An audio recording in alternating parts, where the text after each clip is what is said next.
Hey guys, it's your boy Eli from the Geek Centurions here to do another comic books recommendation. And today's date is October 11th.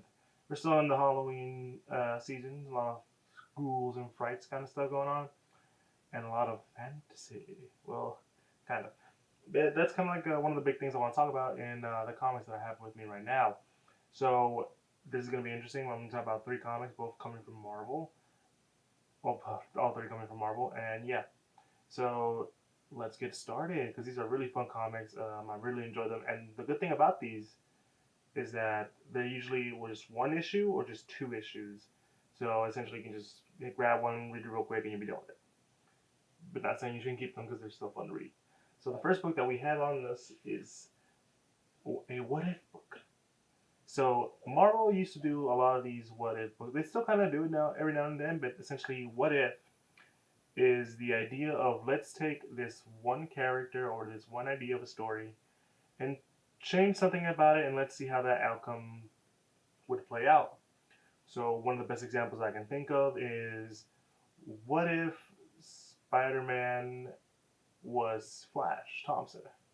So instead of the spider biting Peter, it was Flash Thompson, and Flash he doesn't have the stability that Peter had. He didn't have himself someone who to teach him the idea of the responsibility, what's what's the right thing to do, what's the wrong thing to do, so someone to keep him like grounded.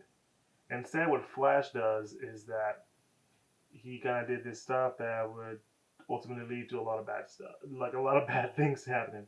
So that's kind of like what it tends to do. They take like this one idea, let's change something real quick, and see how that plays out. Now, that's how most what ifs are, but this what if is a little different. So, as you know, I'm a huge Ghost Rider fan, especially when it comes to Robbie Reyes and Johnny Blaze. So, this one is a what if Ghost Rider went metal? Well, yeah, comics went metal with Ghost Rider. So, this is a little short story to basically on, but this is what I'm saying. It's kind of like a little fantasy wise, but it's written by it's should say something. The, my issue with this one, really, it's just you can't really tell who did what. But it's written by Gerner and it's drawn by I cannot pronounce that last name. Um, it's Wingard. Wingard. I apologize. If you're watching this, I'm sorry. I have a hard time saying people's names sometimes. But it's something that the art is really good.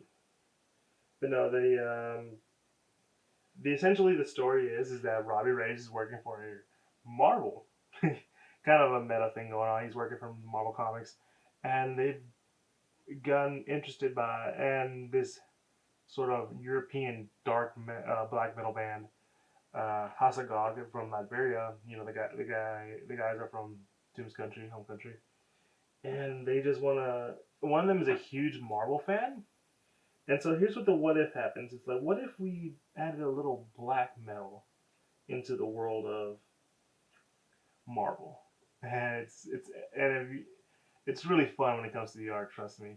And as someone who's a huge metal fan, this is this is the best thing that could happen. And so, we have Robbie. He's sort of like the intern. He's all doing around doing like works and stuff. And we meet the band members. Each one of them right here, whose names are very European. So I'm not gonna even try to pronounce them as the best as I can. But essentially, each one has their own little quirks. One's into the whole Marvel comic scene. The other one's more of like, I don't really care. The other one's more into anime and manga. So it's really cool. And they actually do a little bit of a reference here that most people don't know.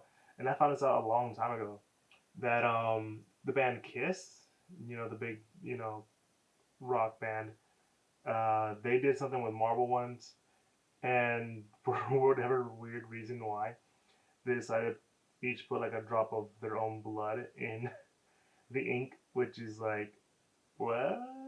That's a little messed up. And so they kind of in this book, this band has to again, not gonna try to pronounce anything here because it's very European. Um, they're taken to the printing press. They seal the ink for when they make the comics because a lot of comics need ink. And the first thing they do is like the most weird thing is that they sort of do this sort of evil satanic ritual and everything goes awry and it looks something out of a crazy metal album. And I mean crazy metal album. There's like rotting flesh, green fire, kind of you see it in Game of Thrones, and just like face melting, epic metal stuff going on. And like after that, it just all becomes really creepy. I would compare it to the art style that you've ever seen from that one video game called Brutal Legend, because there's a lot of like tentacles, teeth, blood, and guts, and it's like so it's really fun and it's really like what the hell is going on, and it goes like out of its way to be crazy, and it's also kind of meta at the same time. So there's a kid with the same kind of book that I'm holding on my hands right now, and it's kind of funny. But no, it's just like Ghost Rider, just traversing through the world of Marvel with added little black metal situations. And this is one of my favorite pages. This dude went all Lovecraftian in his art with the eyeballs, tentacles, teeth, sort of very that cannot be named kind of stuff, Cthulhu stuff. And it's just interesting how to see how it all goes. And I saw this one page I forgot to mention. This one page right here is also one of my favorite ones from this issue, and it kind of looks something that you would see off Power Metal album. And it's like these sort of statues in built from a volcano with magma shooting out. And it's really crazy and fun. And like if you're into like the whole metal scene, like the whole like metal artwork kind of stuff, then this is kind of your thing. So it's a lot of fun. There's a lot, like I said, a lot of blood and guts, a lot of creature feature kind of stuff going on.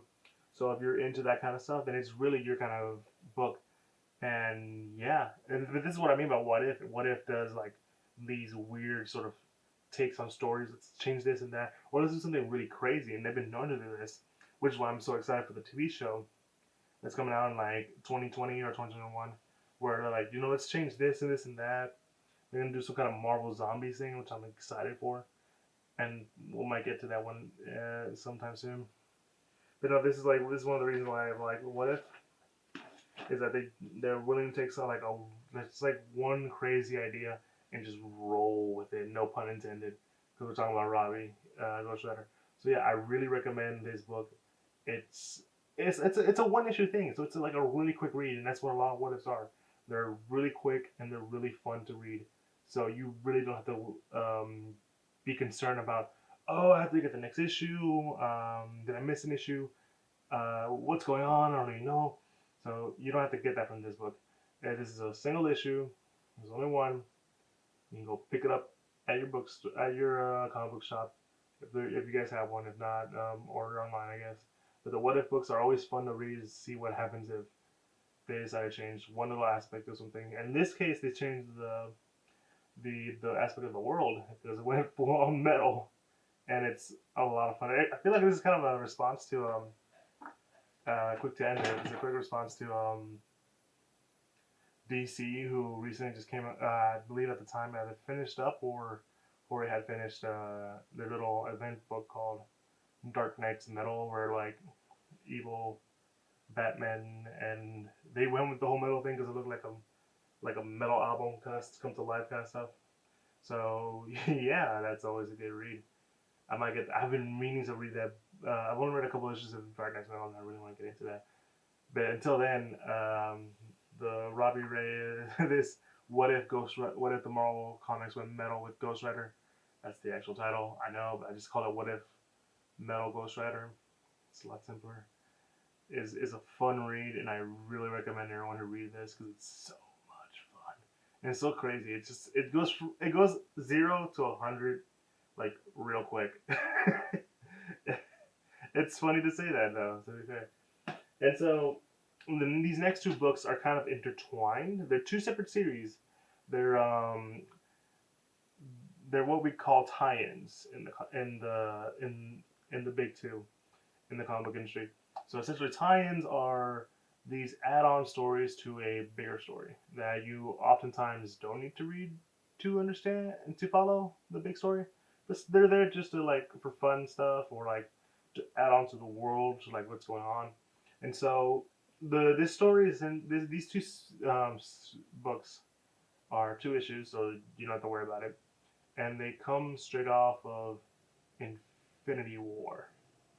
Not Infinity Wars like the movie we just had, and the sequel to Infinity Gauntlet. At least I believe it's called Infinity War. So I'm gonna have to double check on that. I want to give you guys false information because I wouldn't like it if people gave me false information. But no, yeah, it's these two books. So in the book, a lot of crazy stuff happens, and by the second or third issue, obviously because it's called Infinity something, it's going to involve the Infinity Gauntlet and the Infinity Stones or gems, however you want to go with. And in this one, instead of say wiping off half of the universe, we fold the universe in. So there's a lot of characters who are an amalgam of two characters, and I'm going to talk about and these two tie-ins are some of my favorite ones that came out with. They came out with some other ones, but just to give you an idea of the two characters they would combine, they did one with Iron Man and Thor, and they called it Iron Hammer, which is not catchy at all. Essentially, you have a sort of Thor kind of character. So Thor kind of having like his powers, but also machine stuff that you would find in Iron Man kind of stuff. So it's both machine and mystic kind of stuff. So it's cool, kind of cool. But that one didn't really catch me. There's a lot of ones that this is kind of the problem with tie-in books. Some of them are cool, but you really don't like need don't really need most of them. Which is this, but there's there to do a quick plug. But most of the time, if you're lucky enough, they're really good and fun. And thankfully, they were able to get like two books out there that I found to be really fun. So I'm gonna be talking about those in a minute. And yeah, it's called Infinity War. Wars. That's the difference. Not war. Wars. Yeah, it's kind of stupid. I thought. When the book came out, I enjoyed the art for the most part. It was a pretty okay ride. But I did love what they spun off. So the first book I'm gonna be talking about is in this one we get an amalgamation of two characters, one of which I'm a big fan of. Sorry. Um, and so because I said instead of making half the universe disappear, they folded the universe into so they folded the universe in. So you get two people combining. They called it Infinity Warps. That was the tagline. That was what they were calling it. And this is one of the books for it. And the book that I'm talking about is Soldier Supreme. So yeah, this is where they combine both Stephen Strange, Doctor Strange himself, and Captain America. And so you have this sort of weird. Now you're probably wondering that why am I talking about this? It's supposed to be for Halloween. Well, this is a fun book to read, and a lot of weird, mystic, and creepy stuff is going on.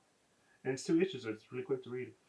So in this book, you have Stephen Rogers, who it goes around the same kind of origin story you see with Captain America, the scrawny kid who enlists into World War II and fights Nazis, Hydra, and all that stuff. But the difference is that he, instead of using sort of science to make him big and strong, they instead decided to use magic, and there's little combinations of Stephen Strange's stuff in there, but it's mostly just the magic. So essentially, instead of injecting Stephen with like the serum that makes him Captain America, Stephen in this is engulfed in sort of magical energy, and they start using like all these weird hexes and magic, and you can clearly literally just a couple pages in, you can just see that. with a lot of what's going on. Instead of like using magic, actual science, they start using magic, and it's interesting to see how much that changed. And I guess you guys are wondering, so if he's doing magic, what does that make the shield? So what about the shield? You know, the vibranium shield, the adamantium shield, and all that kind of cool stuff. Well, instead of doing that, he now projects his shield. Like say, like you know how in the movies, um, Stephen Strange does his little thing, and then there's like little circle stuff.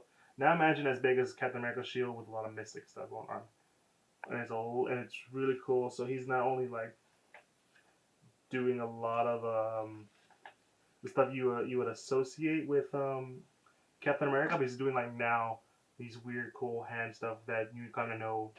Steve Ditko's so Steve Ditko's really good with drawing hands, so that's why Doctor Strange did a lot of weird hand stuff. I'm not trying to do anything like that right now, but you know you kind of capture that in this book, and it's interesting because there's a point in the book where they test out how strong his mystical shield is, and it's strong enough to take a tank missile.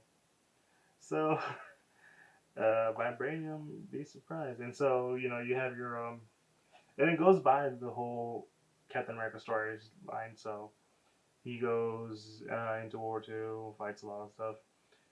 Instead of Bucky Barnes being Bucky Barnes, instead of its amalgamation of Bucky Barnes and Wong, Doctor Strange's good old pal, and I think is I'm trying to remember his name. That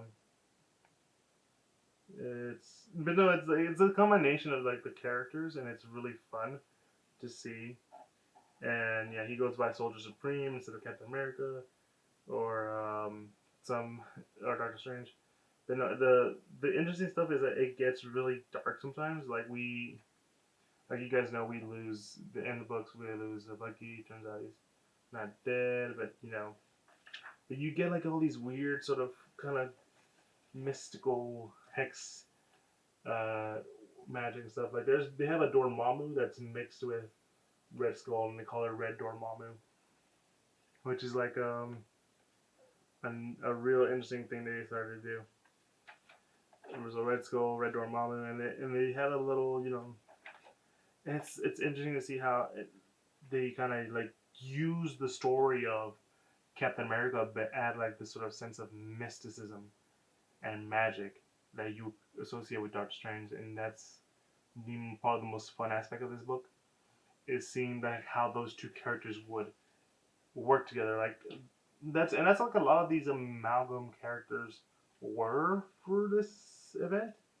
Like the Winter Soldier, like I said, Bucky Barnes and Wong. So he kind of still is the Winter Soldier, but now he's kind of like a ghost that follows him around, and so that's the aspect of that's how it would work if it was Doctor Strange. He would do something weird like that.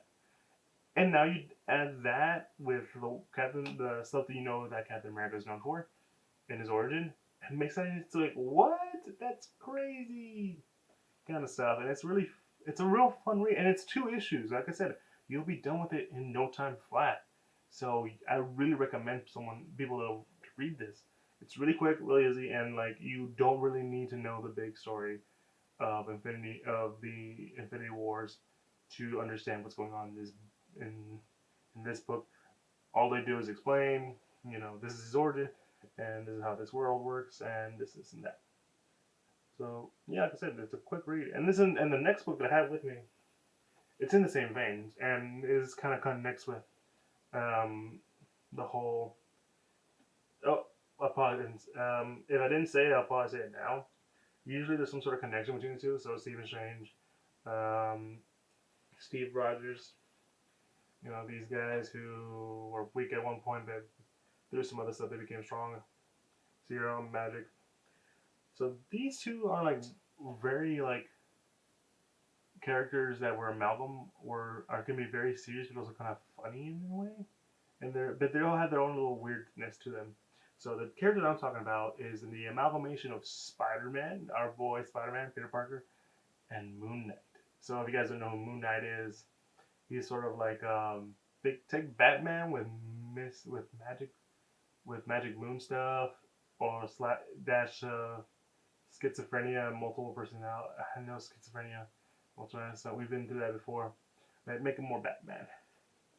So here we have is Arachnite. So, and the interesting thing about this is that it kind of follows what you expect. Spider-Man, Uncle Ben, but there's an interesting twist. So, one of the big villains that, well, he's not really a villain per se, but he's often portrayed as a villain sometimes, and that is Wolf by Night, which is basically a werewolf, and that got amalgamated with the Green Goblin, so it's Goblin by Night, and it's kind of terrifying to think about it.